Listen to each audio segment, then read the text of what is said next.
ಈ ಸಲ ಹೆಲ್ ಮತ್ತೆ ಹೆವನ್ ಅನ್ನುವಂತ ಕಾನ್ಸೆಪ್ಟ್ ಮೇಲೆ ಬಿಗ್ ಬಾಸ್ ಹೋಗ್ತಾ ಇದೆ. ನಿಮ್ ಕಾಸ್ಟ್ಯೂಮರ್ ಹತ್ರ ಯಾವ ತರ ಡಿಸೈನ್ ಮಾಡಕ್ಕೆ ಹೇಳಿದೀರಾ? ಬಾಳೆಲೆ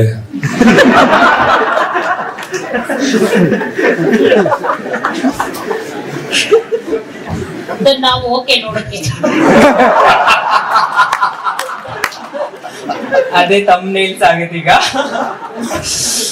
I don't know, man. I mean, see, luckily ನಾನು whenever I come on a Saturday, ವಾರದಲ್ಲಿ ವಾರ ಗಲಾಟೆ ಆಗಿರ್ಲಿ ಏನೇ ಆಗಿರ್ಲಿ ಎವ್ರಿಥಿಂಗ್, ಬಟ್ ಆ ಕಂಟೆಸ್ಟೆಂಟ್ಸ್ ನಮಗೋಸ್ಕರ ಒಳ್ಳೆ ಚಂದಾಗಿ ಡ್ರೆಸ್ ಮಾಡ್ಕೊಂಡು ಕೂತಿರ್ತಾರೆ. So my interest comes there to just kind of inspire them, and ಅವ್ರು ಅಷ್ಟು ಟೈಮ್ ಸ್ಪೆಂಡ್ ಮಾಡ್ತಾರೆ ನನಗೋಸ್ಕರ to look good, even the men. So I like to do something for them. So costumes ಅಂತ ಬಂದಾಗ we spend some time. ಏನ್ ಇವತ್ತಿಗೆ trend ಆಗುತ್ತೆ, ನಾವ್ ಏನ್ ವಸ್ತು ಮಾಡ್ಬೋದು. ಆಕ್ಚುಲಿ ಲಾಸ್ಟ್ ಸೀಸನ್ ಎಲ್ಲ ತಗೊಳಕ್ ಹೋದಾಗ the very outfits ನಾನು ಏನ್ ಹಾಕ್ತಾ ಇದ್ದೆ, ಮೆಷರ್ಮೆಂಟ್ಸ್ ಎಲ್ಲ it was not in the market.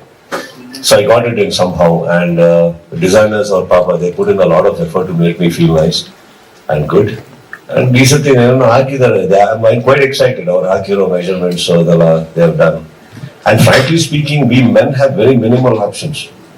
ನಿಮ್ ತರ ಅಲ್ಲ, ನಮ್ಮ ಹತ್ರ ಏನು ಇಲ್ಲ. ಜಿಪ್ ಅದೇ ಜಾಗದಲ್ಲಿ, ಬಟನ್ ಅದೇ ಜಾಗದಲ್ಲಿ, ಎಲ್ಲ ಅಲ್ಲೇ ಇರ್ತಾವ, ಏನು ಬದಲಾಗಲ್ಲ ನಮ್ದು. ಸೊ ಅಂತದ್ರಲ್ಲೂ ಒಂದು ಕಾಸ್ಟ್ಯೂಮ್ ಎಲ್ಲ ಚೂರು ಆಕರ್ಷಣೆ ಬರ್ತಾ ಇದ್ರೆ just thankful to all my designers and probably everyone. Hi sir, 10 season ನ ತುಂಬಾ ಯಶಸ್ವಿಯಾಗಿ ನಡೆಸ್ಕೊಟ್ಟಿದ್ದೀರಿ, ಅದಕ್ಕೆ ಅಭಿನಂದನೆಗಳು. ಸೊ ಸೆಕೆಂಡ್ ಪಾಯಿಂಟ್ ಏನಂತಂದ್ರೆ, ಮೇ ಬಿ ಚಂದನ್ ಶೆಟ್ಟಿ ಅವ್ರ ಸೀಸನ್ ಅಲ್ಲಿ ನೀವು ಮನೆ ಒಳಗ್ ಹೋಗಿ ಅತಿಥಿಯಾಗಿ ಹೋಗಿ ಗೆಸ್ಟ್ ಆಗಿ ಹೋಗಿದ್ದು, ಅದಾದ್ಮೇಲೆ ಪ್ರಾಬಬ್ಲಿ ಅದು ಟೈಮ್ ಆಗಿಲ್ವೋ ಅಥವಾ ಆ ರೀತಿಯ ವೀಕ್ ಬಂದಿಲ್ವೋ ಗೊತ್ತಿಲ್ಲ. ಸೊ ಅದಾದ್ಮೇಲೆ ಮನೆ ಒಳಗೆ ಹೋಗಿ ಅವ್ರಿಗೊಂದು ಸರ್ಪ್ರೈಸ್ ಕೊಡೋದಾಗಿಲ್ಲ. ಬಟ್ ಆಚೆ ನೀವು ಅಡುಗೆ ಎಲ್ಲ ಮಾಡಿ ಕಳ್ಸಿದಿರಿ, ಮೆಸೇಜಸ್ ಎಲ್ಲ ಕೊಟ್ಟಿದ್ದೀರಿ. But from past 4 seasons 3 seasons ಇಂದ ನೀವು ಒಳಗ್ ಹೋಗಿಲ್ಲ. ಸೊ ಅದು ವೈಯಕ್ತಿಕ ಕಾರಣನ ಅಥವಾ ಯಾವ ರೀತಿ ಅಂತ? It's not a mandatory decision ಅಂತ ಏನಿಲ್ಲ. ಸಮ್ಟೈಮ್ಸ್ ಹೋಗ್ಬೇಕು ಅನ್ಸುತ್ತೆ, ಸಮ್ಟೈಮ್ಸ್ ಬೇಡ ಅನ್ಸುತ್ತೆ, ಸಮ್ಟೈಮ್ಸ್ ಅವಶ್ಯಕತೆ ಅನ್ಸುತ್ತೆ, ಸಮ್ಟೈಮ್ಸ್ ಅವಶ್ಯಕತೆ ಬೇಡ ಅಂತ ಅನ್ಸುತ್ತೆ. ಕೆಲವು ಟೈಮು ಎಲ್ಲ ಚೆನ್ನಾಗಿ ನಡೀತಾ ಇರುತ್ತೆ. ಸೊ ಅವ್ರಿಗೆ ಜಸ್ಟ್ ಬೇಕಾಗಿರೋದು ಯಾವ್ದೋ ಮೋಟಿವೇಶನ್, ಇನ್ಸ್ಪಿರೇಷನ್ ಇರುತ್ತೆ. ಸೊ ಹೊರಗಡೆ we do some cooking and just and inside. So sometimes we feel it's a requirement. ನಾನು ನೋಡಕ್ ಹೋಗೋದು, me going in looks like a requirement. Sometimes the show is just going so beautiful that ನಾನು ಅವಾಗ ಒಳಗಡೆ ಹೋಗೋದು looks forced. ಅಂದ್ರೆ I have to go in, I have to meet them. No, I think it's nice. ಎಲ್ಲಿವರೆಗೂ ಆ ಮಿತ್ ಹಾಗೆ ಇರೋಕ್ ಸಾಧ್ಯನೋ, ಅಂದ್ರೆ ಎಲ್ಲಿವರೆಗೂ ಆ ಟಿವಿ ಮೂಲಕನೇ ನಾನು ಅವ್ರನ್ನ ಸ್ಪಂದಿಸೋದಕ್ಕಾಗುತ್ತೋ, ಎಲ್ಲೋ ಒಂದ್ ಕಡೆ I think dignity of speech remains the same, ನನಗನ್ಸಿದ್ದದು. ಸೊ ಎಲ್ಲೋ ಮನೆ ತುಂಬಾ ಚೂರ್ ಆಗ್ತಾ ಇದೆ, ಯಾರಿಗೂ ಒಂದು ಚೂರ್ ಮೋಟಿವೇಶನ್ ಬೇಕಾಗುತ್ತೆ ಹಾಗೆ ಅಂದಾಗ ಎಲ್ಲೋ ಒಂದ್ ಕಡೆ we have decided, but I didn't find it requirement, and I think my team also agree to that. So in fact ಒಳಗಡೆ ಹೋಗೋದು ಈಸ್ ಈಸಿಯರ್ ದನ್ ಕುಕಿಂಗ್. ಇಲ್ಲ, ಸತ್ಯ ಅದು. ಅಂದ್ರೆ ನಮ್ಮ ಮನೆಗಳಲ್ಲಿ ಅಡಿಗೆ ಮನೆಯಲ್ಲಿ ನಾವು ಅಡಿಗೆ ಮಾಡೋದಕ್ಕೂ ಇವ್ರು ಕೂಡ ಅಡಿಗೆ ಮನೆಯಲ್ಲಿ ಮಾಡೋದಕ್ಕೂ ಬಹಳ ಕಷ್ಟ ಇದೆ. ಇವ್ರದ್ದು ಅಡಿಗೆ ಮನೆ ಸರಿನೇ ಇಲ್ಲ, ಅದು ಬೆಂಕಿನೇ ಕರೆಕ್ಟ್ ಬರಲ್ಲ, ಏನು ಬರಲ್ಲ. ಬೆಳಿಗ್ಗೆ ಸ್ಟಾರ್ಟ್ ಮಾಡೋದ್ರೆ ರಾತ್ರಿ ಆಗುತ್ತೆ ಅಡಿಗೆ ಮಾಡೋದು.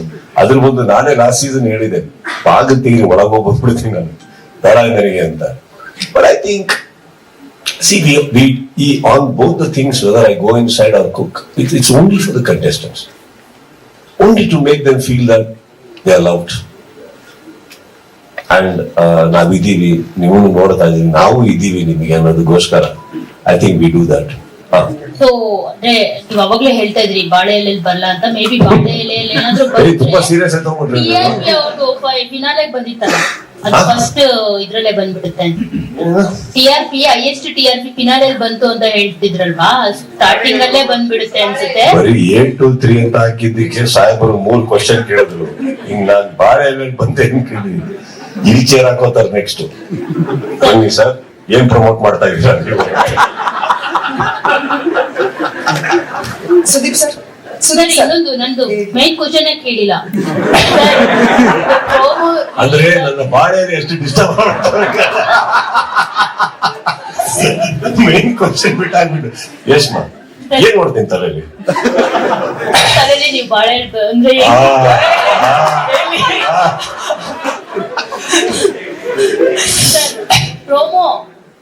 ಕಂಪೇರ್ ಟು ಇನ್ 10 ಸೀಸನ್ಸ್ ಗಿಂತ ಈ ಸತಿ ತುಂಬಾ ಡಿಫ್ರೆಂಟ್ ಆಗಿದೆ. ಅಂದ್ರೆ ಹೀರೋ ಟೈಪ್ ಅಲ್ಲಿ ಬರ್ತಾ ಇದ್ರಿ ಇಷ್ಟು ದಿನ ಪ್ರೋಮೋಗಳಲ್ಲಿ. ಈ ಸರಿ ನೋಡಿದಾಗ ಅದು ಸಿಂಹಾಸನ ಎಲ್ಲ ಇದೆಯಲ್ಲ, ಅದು ವಿಲನಿಶ್ ಅಂತ ಅನ್ನಿಸ್ತು.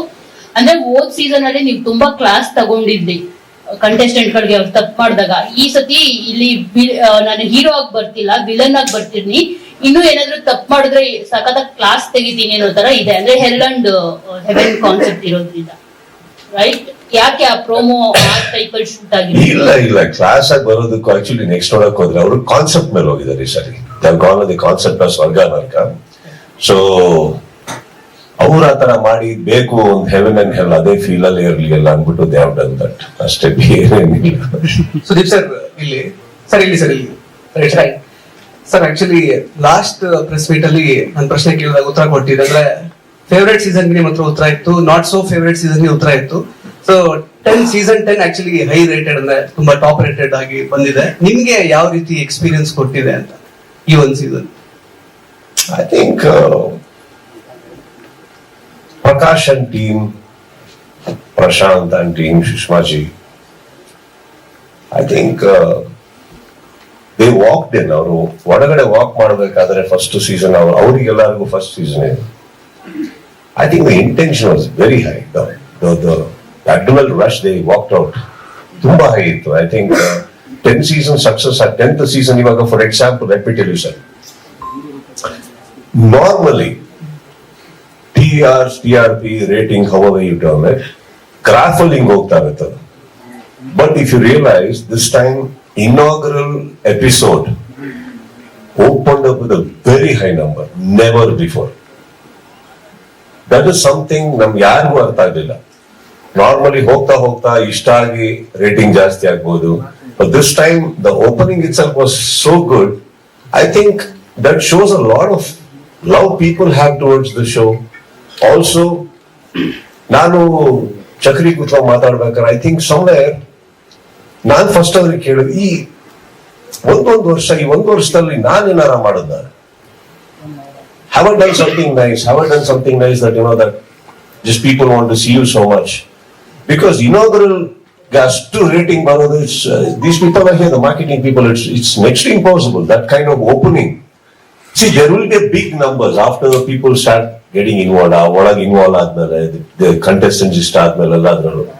But something miraculous happened last season, and I think ನಾವೆಲ್ಲ ಕೂತೋದನ್ನ I think we should just more so enjoy and not take it to the head.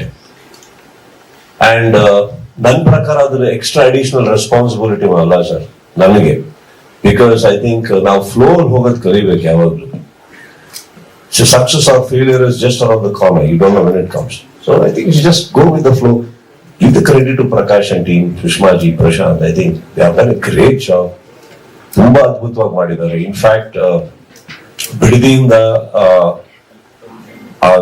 whole system of Big Boss uproot ಆಗುತ್ತೆ, ಬೇರೆ ಕಡೆ ಹೋಗುತ್ತೆ. That itself is a big headache because it is not one ಯಾವುದೋ floor ನ ತಗೊಂಡು ಹಾಕ್ದಂಗಲ್ಲ. It's the whole process, whole program, the whole family of Big Boss. It's impossible, actually impossible. They have done it. ಒಂದ್ ಕಡೆಯಿಂದ ತೊಗೊಂಡು approve ಮಾಡಿ ಇನ್ನೊಂದ್ ಕಡೆ ಹಾಕೋದು is a very big task. I think so. I think everything went well. It just happened.